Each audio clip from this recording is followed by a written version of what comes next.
Thanks for listening to the Women Emerging podcast. Every week we put up a new episode with insights into leadership, practical leadership, seen through the eyes of women leaders of all ages and all sectors from right across the world. Our aim is for women to be able to say, if that's leadership, I'm in. Don't forget to subscribe to the podcast and join Women Emerging on our website, womenemerging.org. That's womenemerging.org for more fabulous free leadership content. Welcome. Julia Middleton here, Director of Women Emerging and also a podcast host. I've decided I can call myself a podcast host now that we've done 50. This is the 50th podcast episode. The expedition came to an end last week in Bellagio, and last week I asked Sarah and Anna to try and give you a sense of what had happened over these sort of miraculous 4 days that we all spent together in an extraordinary place. This week, I want to do one more episode that sort of completes this transition, because the first 50 episodes were very much about following the expedition, following the 24 women who were going out into the world to find an approach to leadership that resonates with women.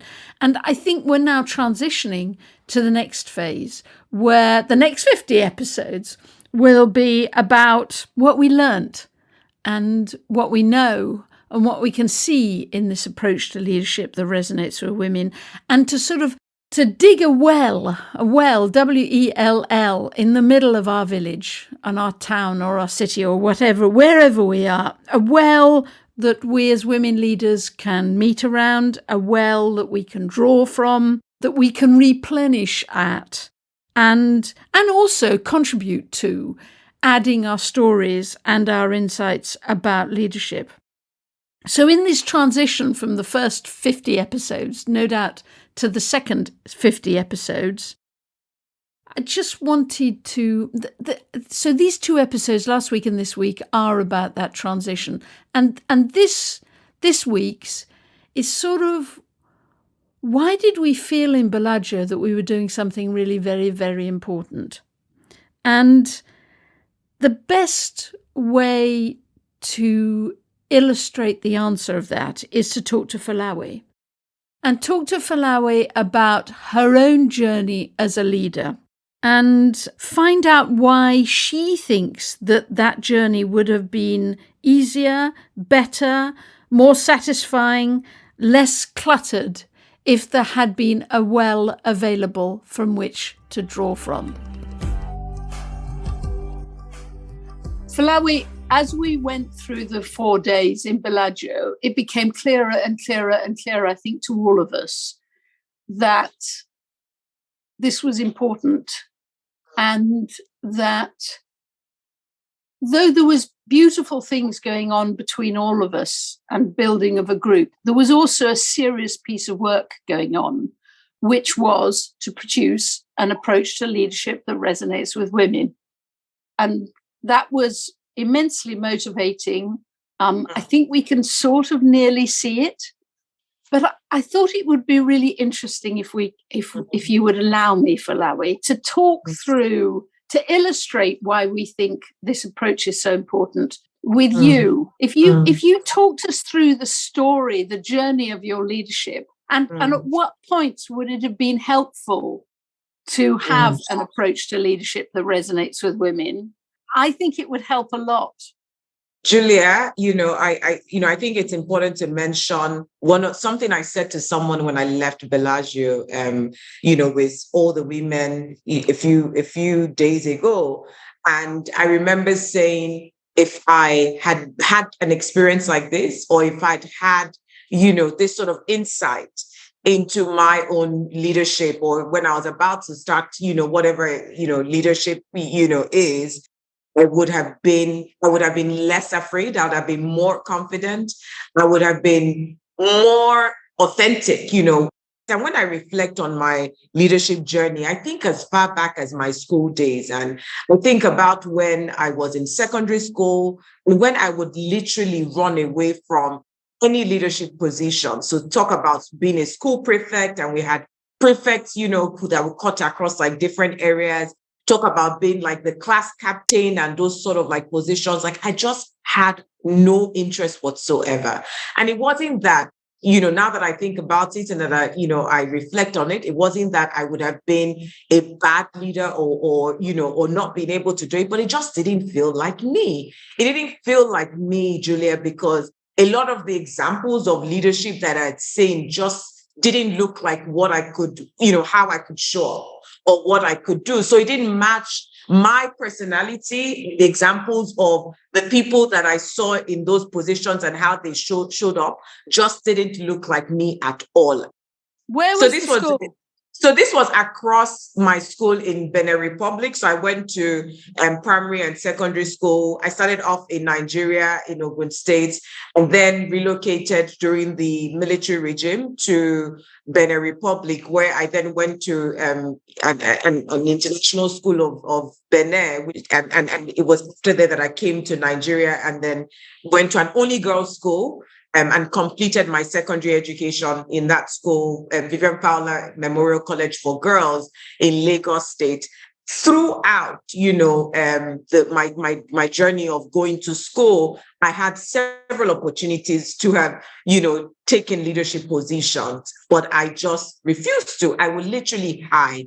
I remember, a particular day where, manifestos were being shared, people were campaigning and trying. I literally will hide in the back of the school so that nobody would, point me or even suggest me for any position, because typically they would sort of like position high flying students, above average students, to consider those like leadership positions. But so I didn't even want any teacher or any of my seniors to sort of suggest me or to nominate me for anything. So I will run away. But even when I went on to university, Julia, I still had no interest whatsoever. There were lots of like positions where I could have been like a student leader, where I could have been in charge of my hostel and my hall, where I could have done more in my departments and faculty. And, there were all of those different opportunities, Julia, but I still shied away from it. I still just wasn't interested. It just didn't feel like me.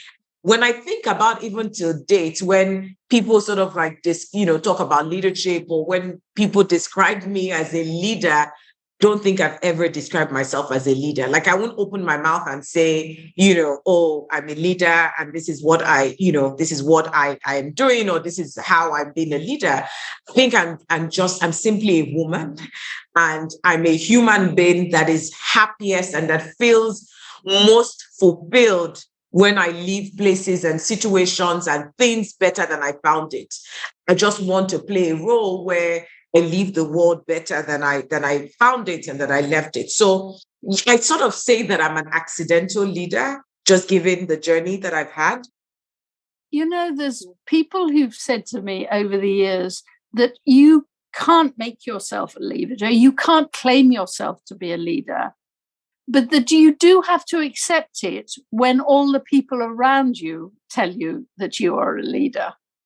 I suspect they do around you, Folawe. Yes, Julia. And I just accept it when they say that, but just doing this thing that, just makes me happy and makes me feel alive and makes me, just fulfilled, makes me feel satisfied being in this world. And that's what I'm just doing, so I take it, I accept it, and I'm learning to, to accept when, because I would struggle before now, but, I accept it when described as a leader, but I just wouldn't, it's not the first word that would come to my mind when I have to describe myself, but I'd say, well, I stepped into leadership accidentally.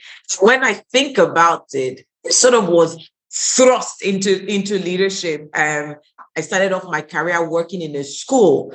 My employer said to me then was, I'm tired of having people who come here and tell us this is how it's done in this school and in that school. We just want your freshness and we want your fresh mind. And I thought, my fresh mind has got nothing there that is about running a school and managing a school. And so I'd say that was the sort of like, when I think about this and, just having the conversation, that's one of the experiences that I remember very vividly. And I was scared, Julia. I was scared of failing. I was scared, of being figured out that, this woman actually, doesn't, this lady, because I was, Is in a my early fraud. 20s. Yeah. Yeah, yeah. And I was Someone like, will spot you as a fraud. yes, exactly. Exactly. Like, so it was like, can they tell that I don't know anything that I'm talking about? And that, so it was really tough way. It's almost like someone who was like thrown in the water, deep end, drowning, but you can't swim, but you're just like, and I can't swim, Julia, but it's just like you're flapping your hands and just trying to find your way. And that was how, that experience felt like. The second organization that I went on to after that first experience, really the reason why I went on there was because of their vision. And their vision said, one day all children in Nigeria will have access to qualitative education. And I wouldn't forget that. I didn't even read the job description or anything like that. Again, that was another exposure into leadership where I had to deal with a number of experienced women who were on the board. At the school, when I was the school administrator, really it was just the parents. It was much easier to like build relationships with them. Of course, there were some difficult ones, but then in this one, there were board members, founding members, who had ideas on how they started, the association that I was working with. They were, they had their ego, that needed to be stroked. They had needs and they had motivation. So being part of the association that I needed to learn, I had no idea. Again, what it was that I was doing. I struggled. I remember there was one time, where I just cried. And there was no one to sort of like vent to or talk to about, like I'll vent to my mother about it, and I'll talk to my aunties about it. I just didn't feel comfortable enough to share because I thought it would look like it would reflect on me. It's been a bad leader if I talked about it to like other colleagues or other people. So I sort of like just kept it to myself. This is like some of the clear ideas that I have in terms of the early days of my leadership. But having a blindfold on, and that's the way that I can describe it. Having a blindfold on, because I think about like the blindfold games that one had to play when we're growing up, and whilst you're like trying to navigate the room to like catch, the treasures or whether the people that you need to pick and sort of hit while you're doing that. Sometimes you get somebody who is like telling you where to go and what direction while you have the blindfold on. But I think about the journey that I've been through, Julia, where I've had the blindfold on, and then I didn't have anyone to sort of like give me some type of like navigating tool or tell me like, what sort of like guidelines and like direction. And so in many ways, in different aspects of my leadership, I struggled. I literally just like had to learn on the job. Through the experiences, through like some really difficult experiences, I had to learn and I had to just figure out, things as I went on. I think that blindfold thing is fascinating. If this is what I'm hearing, is that while you're at school, you said, I'm not a leader. All the way through education, I'm not a leader. For whatever reasons, you didn't. And I suspect you would say to your young self now, say, yes, I'll do leadership. Get into the habit of doing it. Learn the lessons early and young. Yes. And I deeply believe that, if you mess up when you're very young, you forgive yourself much more quickly than when you mess up later on. But anyhow, so I think you would say, learn to be a leader right from the moment you can and keep going. Then you went into work and you went into leadership because you believed in the purpose, but you hadn't really thought through what leadership meant. Yes, exactly. And how to be a leader, but more importantly, to be your kind of leader. Exactly. So if you have to learn all of this when the stakes are high and you're in a big job and everybody is watching you, and the mistakes that you make, you won't suffer from really, but the people who work for you will suffer from them. Oh, yes. Oh, yes. Then learning them, then you have some really miserable moments because you mess up. Yeah. And that blindfold analogy is so powerful. It's a most beautiful analogy. So that's why you think it's so important to have an approach to leadership that resonates with women, because that then draws women into leadership. I don't want to put words in your mouth. Am I right? Oh, yes. Julia, like when I think about this, and I think about what, the Women Emerging Expedition is working on and trying to do. Like I said to you, some days after the expedition at Bellagio, I was debriefing and sort of like reflecting with a friend, and I said, how much so if I'd had just even a stint of this insight, this sort of like ideas and thoughts about how to approach leadership, or, what leadership looks like, or what leadership even is. I thought my life would have been much easier. And even when I say much easier, of course, like I definitely think that the challenges have expanded me and grown me, but I feel like, I could have also channeled that growth and whatever into some other areas. Like there were things that I didn't need to experience if I had just understood an approach to leadership. If I'd understood, not in the way, like, of course, I Googled resources, Julia, like whenever things happen, like I'll Google things to sort of say, how do you deal with this? Or how do you deal with that? How do you show up as a leader? They would tell you like ABC and XYZ, and still to the same experience that I had many years ago when I was a teenage girl, who was just in school, it still just didn't feel like me. It felt like I had to, like play a role, or not play, like act, be an actor or an actress. It just didn't feel natural. It didn't feel organic. The thing with an approach to leadership is you don't have to be anybody else. Like that's what it says. It's just saying, just be the human being that you are, who is, connected to your essence, the core, whatever it is that is driving you, that is pushing you. But look at all these different, like elements, or these different pillars, as I might want to call them, that you can tap into, that already exist within you and around you, to navigate your way, to guide you through leadership. When I think about that, Julia, like for me, that would have made my life easier. And I think about many other women. I'm one of maybe 100 people who accidentally stumbled into leadership and sort of stayed on and persevered for whatever reason and for whatsoever reason. But Julia, there are many women who have thought, okay, yeah, let me get into it. And similar to the way that I got into it, but they got into it, started to just like, again, with the blindfold on, they're trying to find their way. And at some point, they run out of energy and they run out of oxygen. And they're like, you know what? Actually, this isn't for me and I'm done. So I definitely think that the approach to leadership that resonates to a woman, the piece of work that is being built is one that would help guide women, people, to really understand that leadership exists in every bin.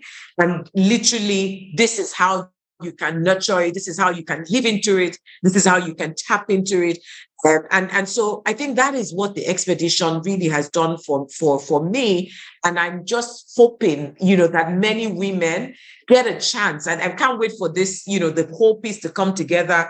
I have a chance to have been part of it. It's like listening to the relatable experiences, listening to how storytelling was used to sort of like, describe, illustrate leadership. The metaphor, the art, the music, like the different possible channels to understand how to approach leadership, or to understand the approach to leadership.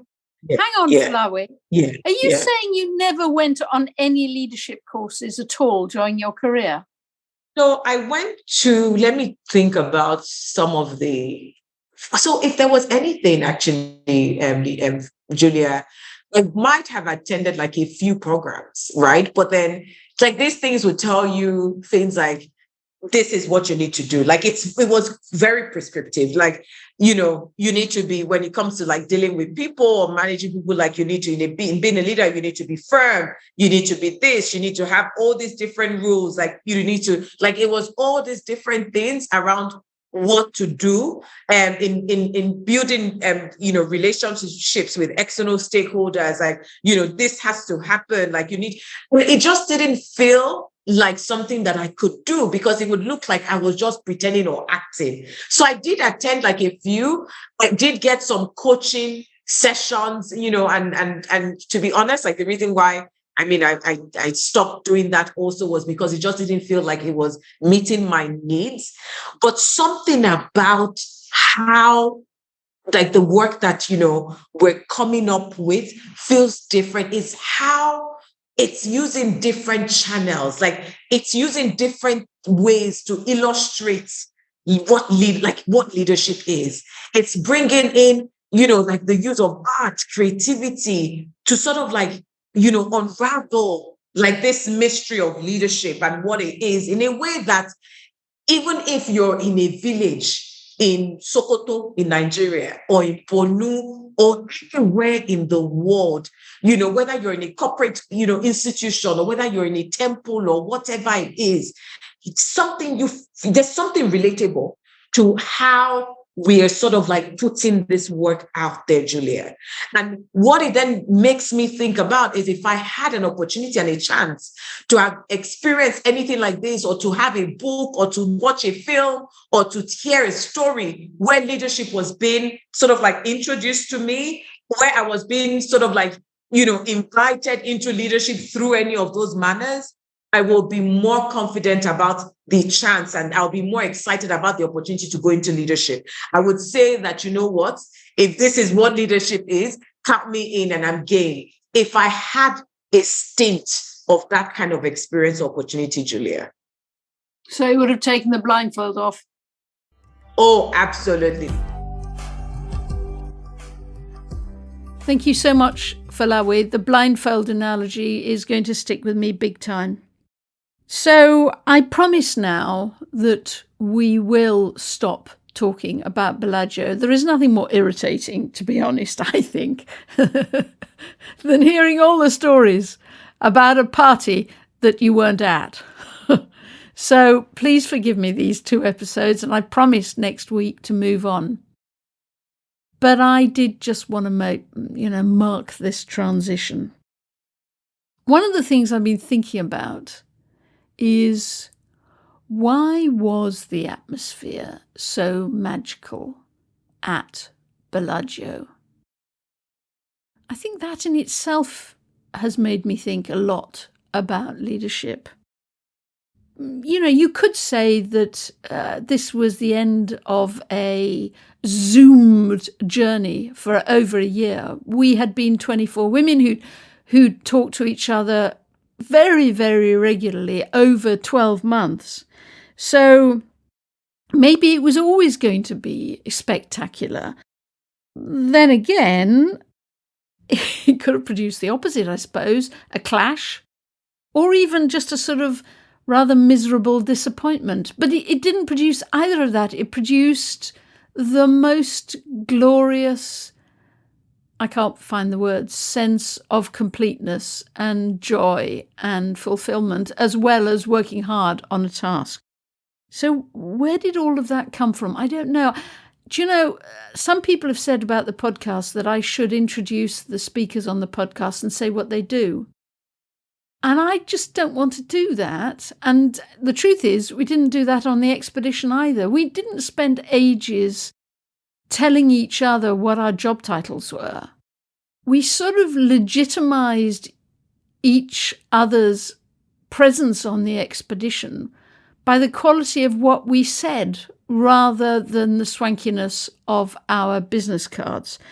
I do think that there is a value in not making the introductions to people all about what their job title is. And I think that has been a bit of a secret discovered through the expedition.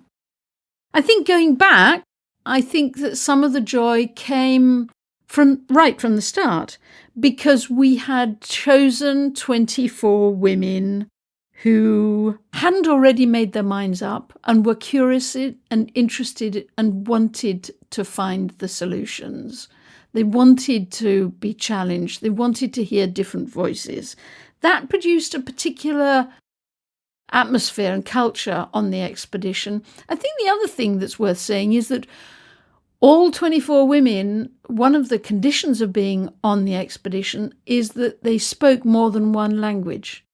And I do think that that means that people's brains are wired up differently. They're more tolerant of each other's struggles to express themselves. They're more aware of the nuance and the wickedness of language in expressing things. And I think that has been a very important part of us coming together. The truth is that, yes, it was me who chose the 24 women ultimately. I would argue a few chose themselves, but yes, it was me. And I suppose, there's one thing, I can cope with almost everything in life except pomposity. And pomposity is something that terrifies me. In French, it's pompeux. It's an even worse word. And I suspect that none of the women who were on the expedition were pompous.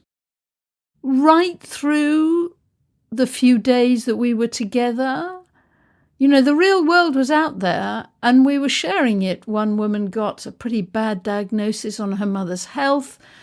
Other women had huge challenges sort of organising and reorganising childcare. There wasn't an ignoring of what was going on. To be honest, I had quite a lot of tough family issues during the few days and lent on other members of the expedition enormously to help me through the grim moments that weren't about what we were doing at Bellagio. They were about what was happening hundreds of miles away that I couldn't have much impact on. But we were cut off from the world, but not cut off from the world, and helping each other as we progressed. What else had an enormous impact? Actually, I think one of them was that before we got to Bellagio, we had a couple of days where everybody was sort of gathering, flying in and gathering, and arriving at lots of different times. And that was very important. I think if you all sort of hit each other, a big group sort of wham hits each other, I think that can produce a sort of, I don't know, some sort of shock of sort of backing off. The fact that we all sort of arrived slowly and sort of settled in slowly, that felt very important. And during that period, we were cooking for each other. That was absolutely crucial. And there were some people who were really beautiful cooks, and it was a joy following their instructions and clearing up and laying the table and all playing our parts. So we gathered together slowly. What else from this sort of ramble? Oh, wait a minute. It's very important to say Bellagio is, of course, an utterly beautiful place. It's on Lake Como. It's a most beautiful palace. It's where the Alps meet the lake. It was stunning weather. Weather being, I'm British. Weather matters a lot, but it matters to all of us. The sun was out. The sun was shining on us, and the sun sent us warmth and energy, and that was terribly important. But the place was utterly beautiful. I think we definitely were very clever at having lots of different ways to communicate with each other. Some extraordinary people danced. Some extraordinary people did skits. I can't think of another word from it. Some extraordinary people played violins and pianos. There were some wonderful storytellers. All the way through, there was a real sense of the beauty of expressing yourself in lots of different ways that suited lots of different people. And particularly also, I suppose, suited lots of different generations. We were a real mixture of generations. The youngest person on the expedition is 24, probably actually 25 by now, but 24. And the oldest person on the expedition was me at 64. In fact, there's a funny story on that one. I think apart from cooking with each other, we also shopped together.